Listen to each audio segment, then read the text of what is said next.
I woke up, I saw a lot of texts on my phone. I saw the news. I cried out of joy.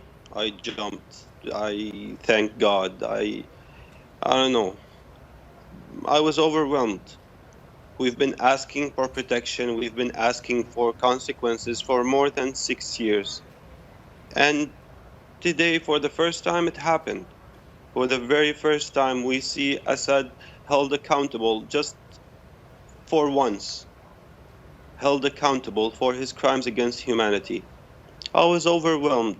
I felt grateful for President Trump. I felt grateful for the United States. I felt grateful for each and every person who lobbied and called and uh, kept on talking until someone actually listened. There are people in America, and I hear you supportive of President Trump, and so many people are, Democrats and Republicans, but there are also people over here in America who are saying, all right, so clearly President Trump is motivated by just, as we all have compassion for these just horrible images of these babies who were killed, but at the same time, this is a man who doesn't want Syrians to come into this country with this refugee ban. I want to just play some sound.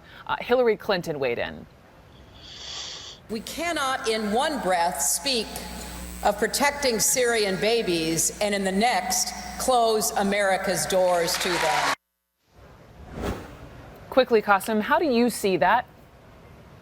With all due respect, I didn't see each and every person who was demonstrating after the travel ban. I didn't see you 3 days ago when people were gassed to death, when civilians were gassed to death. I didn't see you in 2013 when 1,400 people were gassed to death. I didn't see you raising your voice against President Obama's inaction in Syria that led us refugees, that made us refugees get kicked out of Syria.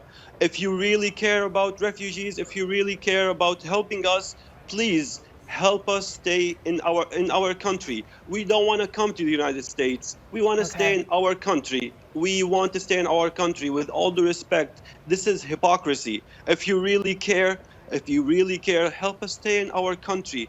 We don't want to become refugees. We want to stay in our country. Help us establish safe zones. Help us stay safe in our country. And if you just give me a few seconds just to tell President Trump once again, please, sir, what you did was amazing. What you did was a powerful message of hope for a lot of people inside and outside of Syria. Please don't stop on this. Please help Syrians stay in their country. Please establish safe zones. Please take out Assad air forces so they won't be able to commit more atrocities using traditional weapons. 500,000 people were killed with traditional weapons, just so people can know what we have suffered in the past 6 years.